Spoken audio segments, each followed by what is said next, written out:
Hey everybody, we're going to go ahead and get started with lesson 6. And lesson 6 is focused on a power to a power. So when I say power to a power, I'm talking about this parentheses and then outside the parentheses having another exponent. Okay, so when you do a power to a power, you must multiply those exponents. Okay, so let's kind of dive into the first one, number 7, and, talk about it as we solve it. Okay, so first things first, let's kind of dive back to our first lesson. Remember, if something doesn't have an exponent, we know that exponent is 1. So we want to make sure we fill in those exponents for all of the terms in that expression so we can simplify it correctly. Okay, so now that everything has an exponent inside of parentheses, I can take the number outside of parentheses, and I'm going to multiply each little number by that number. Because a power to a power, you multiply. Okay, so for this problem, I'm going to take that 3 to the first power, but I'm multiplying 3 times negative 2. So I'm going to have 3 to the negative 2 power. Okay, well then I'm going to do that same thing with my x. Okay, I'm taking negative 2 times the 2 in the x exponent, which gives us negative 4. And then lastly, I'm going to do that same thing with my y variable. I'm going negative 2 times 4, which gets me y to the negative 8. Okay, so I've got my answer so far, but remember our previous lesson talked about how we cannot have negative exponents in our answers anymore. So remember, this is all over 1. And I need to flip the location to flip the sign. So this 3 to the negative 2 is going to the bottom to make it positive. This x to the negative 4 is going to the bottom to make it positive. And this y to the negative 8 is going to the bottom to make it positive. So right now our answer, we don't have anything on the numerator, so I'm going to leave that as a 1. And then I'd have my 3 squared, my x to the 4th, and y to the 8th. They're all positive. But the last thing I need to do in this problem is simplify the number. And in this case, it's 3 squared, so 3 times 3 gives us 9. So my final answer is 1 over 9, x to the 4th, y to the 8th. So like I said, all I did was simplify this to get that. So 3 squared gets us 9. So here's my final answer. And let's go ahead and move on to the next one.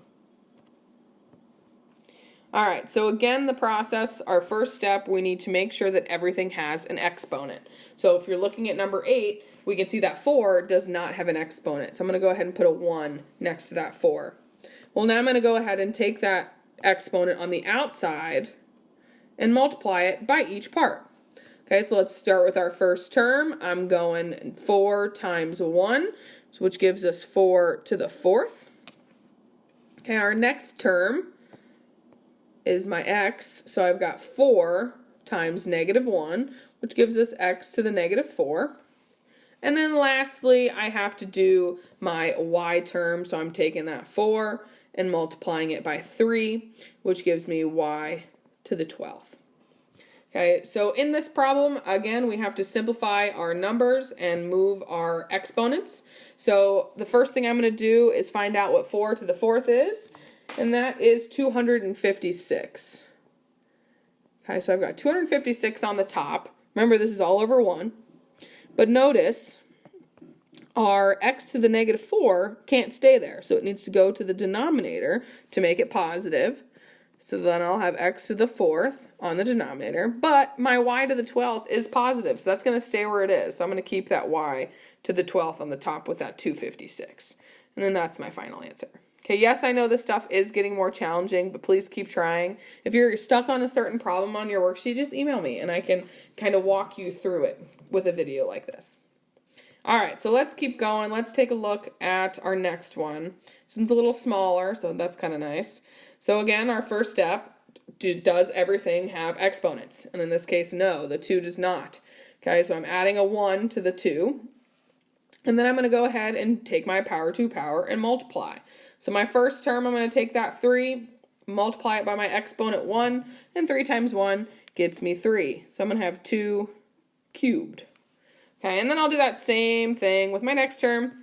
So I'm going to take that 3, multiply it by the exponent in y, and 3 times 2 gets me 6. So I've got y to the 6th. Okay, so then our last step here is to just evaluate the exponents for my number. And 2 to the 3, or 2 cubed, gives me 8. So I would have 8y to the 6th. Okay, in this problem there aren't any negative exponents, so we don't need to move anything around. All right, let's keep going on to number 10. Okay, so for number 10, again, first step, does everything have an exponent? In this case, it does not. The 4 does not have an exponent, and the y does not have an exponent. So I'm adding 1s to both of those. Now I can go ahead and take that power on the outside, so that 3, and multiply it by each term. So let's start with our first term. So I'm going 3, and I'm multiplying it to the 1 exponent. So I'd have 1 times 3, which gives me 3. So I've got 4 to the 3rd, or 4 cubed. Then let's do that same process with our second term. So 1 times 3 gives me y to the 3rd power, or y cubed. And then lastly, we're going to do it with the x term. So 3 times 4 gets me x to the 12th. Okay, so again, another nice problem where we don't have any negative exponents, so we don't need to move anything around. Our last step is to just evaluate this 4 to the 3rd power. So 4 to the 3rd power gets me 64. So I'm going to have 64y cubed and then x to the 12th, or you can switch those two around and go 64 x to the 12th, y to the 3rd, because it should be in alphabetical order if you can make it. All right, on to number 11. Okay, number 11 doesn't have any big number, but we still have to make sure that everything has an exponent, and we can see the y does not. So let's add a 1 with the y, and then let's take our power 2 power and multiply. So take that 3 on the outside, multiply it by the exponent to the first term. So 3 times 1 gives me 3, so I'll have y cubed to start. And then we'll do that same thing with x. So 3 times 3 gets me 9. Yes, I adopted a dog, Larry.